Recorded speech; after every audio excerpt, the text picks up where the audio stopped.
आज का टॉपिक है श्रीधराचार्य की विधि द्वारा गुणनखंड करना। यहाँ पे द्विघात समीकरण A X square plus B X plus C बराबर 0 है और एक सवाल लिख दिया मैंने 6x स्क्वायर माइनस का 7x माइनस के 5 बराबर 0।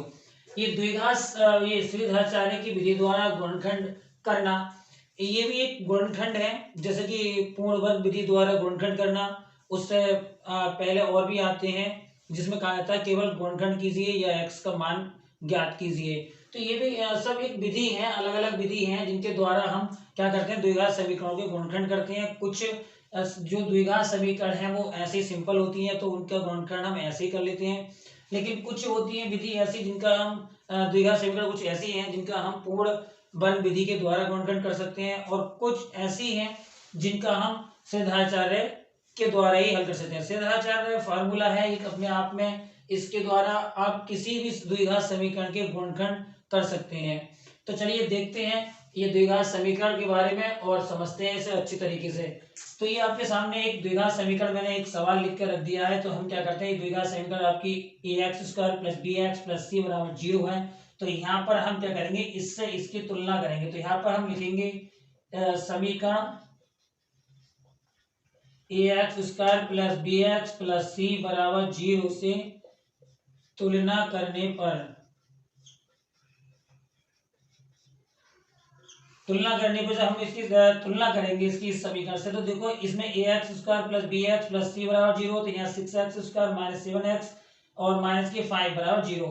तो ये एक्स स्क्वायर वाले की एक्स स्क्वायर से तुलना करेंगे, बी एक्स एक्स वाले की एक्स वाले से, और इसकी इससे करेंगे गुणा तुलना। तो इसके जो गुणांक है एक्स स्क्वायर गुणांक वो 6 है, और यहाँ एक्स स्क्वायर गुणांक जो है ए है। तो एक्स स्क्वायर इसमें एक्स स्क्वायर इसको तो हम छोड़ देंगे। यहाँ तुलना होने के बाद a बराबर आपका 6 आ जाएगा, यहाँ b बराबर आपका, यहाँ देखो प्लस है यहाँ माइनस है, इसलिए यहाँ पर माइनस का 7, और ये c है और यहाँ माइनस का 5 है, तो माइनस का 5। a बराबर b बराबर और c बराबर आपके मान आपको मिल जाते हैं। इसके बाद में श्रीधराचार्य जी हैं उनका एक फार्मूला है, x बराबर माइनस का b plus minus under root में b स्क्वायर माइनस का 4ac और बटे में 2a। ये आपका एक सूत्र है जो श्रीधराचार्य जी का फार्मूला है। इसके द्वारा हम जब लगाएंगे तो x के मान आपके निकल के आ जाएंगे।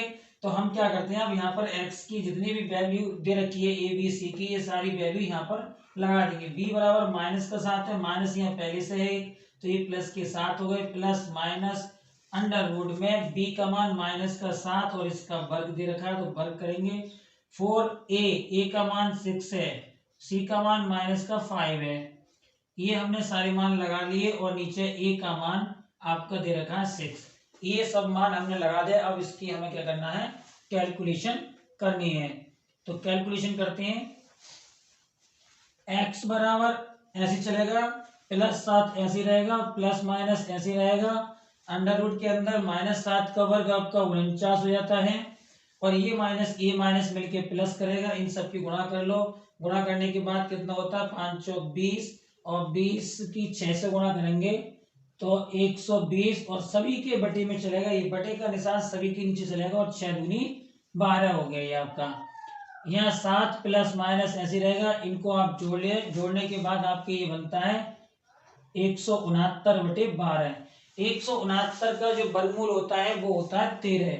ये तो आपको याद होना ही चाहिए लगभग में, ये होता है 13 और बटे 12। अब ये यहाँ पर एक प्लस है एक माइनस है, तो हम क्या करेंगे, पहले धनात्मक चिन्ह लेने पर, धनात्मक चिन्ह के साथ इसे हल करेंगे तो ये 7 प्लस 13 बराबर के 12। 7 13 हमारा कितना होता है 20, और 20/12 यहाँ पे ये कट जाएगा, काट दो, 4 3 12 और 4 पंजे 20, तो ये हो गया 5/3। एक्स का मान आपका एक तो आ गया, एक्स बराबर जो निकल के आ गया वो 5/3 आ गया, एक मान तो हमारा ये आ गया। अब लेते हैं ऋणात्मक चिन्ह लेने पर ये सब लिखना पड़ेगा। चिन्ह लेने पर ऋणात्मक बना तो x बराबर 7 माइनस 13/12, यानी कि 7 माइनस 12/13 माइनस माइनस का 13/12 यहाँ से लेके चलेंगे सब। एक बार हमने धनात्मक लिया, अब की बार ऋणात्मक ले लिया। अब यहाँ 13 में से 7 घट रहे हैं उल्टे इधर से इधर को, तो माइनस की 6/12 बचेगा 6 से, और इसे काट दिए तो ये रह गया x बराबर माइनस का 1/2। x का मान जो आ गया वो माइनस का 1/2 आ गया आपका। एक मान ये आ गया और एक मान आपका ऊपर निकल के आ गया। देखो यहाँ पे भी x के मान है, पूर्णवर्ग विधि से भी हमने जब सवाल करी थी उसमें भी x का मान निकाला, और उससे पहले एक सिंपल तरीके से गुणनखंड करी थी उसमें भी हमने x का ही मान निकाला। सीधाचार्य फार्मूला एक ऐसा फार्मूला है कि आप अगर किसी भी द्विघात समीकरण पे अप्लाई करेंगे तो x का मान बिल्कुल आपका एकदम राइट वाला निकाल के रखेगा ये, और किसी का भी गुणनखंड कर सकते हैं इससे।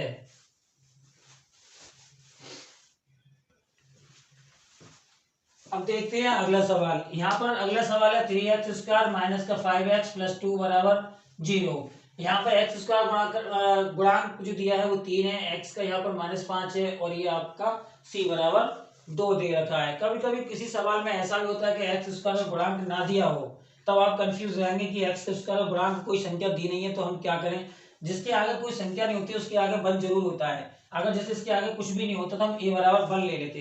ये बात आप ध्यान से रखें, ज्यादा कंफ्यूज ना हो। तो यहाँ पर हम तुलना कर लेते हैं। समीकरण हमारी समीकरण है ax², ये सब लिखना पड़ेगा जैसे हम सवाल करेंगे वैसे। a बराबर हमारा 3 होता है, और b बराबर माइनस का 5 हो जाता है, c बराबर हमारा 2 हो जाता है। यहाँ पर हमारा सूत्र है सीधाचार्य वाला सूत्र, यहाँ पर लिख देते हैं, लगा रहे हैं तो हम x बराबर माइनस का b plus minus under root में b का स्क्वायर माइनस का 4ac और बटे में 2a माइनस का b माइनस का 5 प्लस के 5 हो जाते हैं। ये तो आपको पता ही है कि माइनस माइनस की जब गुणा होती है तो वो प्लस हो जाते हैं। b का मान यहाँ पर फिर लगा दो, यहाँ वर्ग हो जाएगा। 4a का मान 3 है और c का मान 2 है। ये पूरे के नीचे लाइन खिंचाई, कभी आधे के लाइन नीचे खींच दें वो गलत हो जाएगा। ये पूरे के नीचे लाइन खींचनी है, और ए का मान 3 दे दिया, ये हो गया। अब इसको हम आगे करते हैं हल। यहाँ पर मैंने अभी जो लाइन थी वो थोड़ी सी लिख कर रहनी थी। समीकरण यहाँ पर लिखना है से तुलना करने पर ये लाइन पूरी करनी होगी आपको कि हम तुलना कर रहे हैं। अब ये हो गया, इसके बाद में हम x बराबर ऐसे चलने देंगे, प्लस का 5 हो गया, प्लस माइनस अंडर रूट में -5 का वर्ग जो होता है वो 25 होता है, माइनस और इनकी गुणा कर लो आपस में, 4 तियां 12 और 12 दूनी 24, और इसके सबके बटे में 2 तियां, ये 2 तियां 6 हो गया। x बराबर प्लस का 5 माइनस और 25 में से 24 गए तो आपका अंडर रूट में 1 बचेगा। अंडर रूट में 1 और 1 का वर्गमूल जो होता है वो आपका 1 ही रहता है। तो यहाँ पर जो आएगा वो आपका x बराबर 5 प्लस माइनस 1 बटे 6 आ गया। अब वही काम करना है यहाँ पर धनात्मक चिन्ह लेने पर। धनात्मक चिन्ह लेने है तो x बराबर 5 प्लस 1 और बड़े में 6, ये जोड़ दिए 6 और ये 6 दोनों कट गए, ये 1 बराबर 1। आपका x का मान जो आ गया वो 1 आ गया, ये वाला आंसर आ गया 1, x बराबर 1। यहाँ पर अब लेंगे ऋणात्मक चिन्ह। ऋणात्मक चिन्ह लेने पर तो यहाँ पर x बराबर 5 माइनस 1 बटे में 6, ये घटाया 4 बटे 6, 2 से काट दिया, 2 3 6 और 2 दूनी 4, ये आ गया आपका x का मान आ गया 2 बटे 3, x बराबर 2 बटे 3। जब भी आंसर आप पेपर में लिख के आए तो इस तरीके से एक बॉक्स में बंद कर दें ताकि वो हाईलाइट हो जाएगा, और कॉपी चेक करने वाले को ये आपका आंसर साफ साफ दिखाई देने लगेगा। ये अच्छा होता है इससे पेपरों में, जो टीचर चेक करने वाला जो होता है एग्जाम, जो भी कॉपी चेक करते हैं उन्हें आपका लिखा हुआ अच्छा लगता है तो नंबर अच्छे तरीके से वो दे देते हैं, और उन्हें भी ज़्यादा चेक करने में परेशानी ना होती है। तो ये जो है विशेष करके आप इस तरीके से आप पेपर में कर दें, क्योंकि बोर्ड के एग्जाम आपके आने वाले हैं। आपको सवाल आते हुए भी अगर अच्छे तरीके से लिखना नहीं आता तब भी आपको अच्छे मार्क्स नहीं मिलते हैं। जितने आप होशियार हैं उतने होशियारी से आपको जो कॉपी में लिखना भी होता है।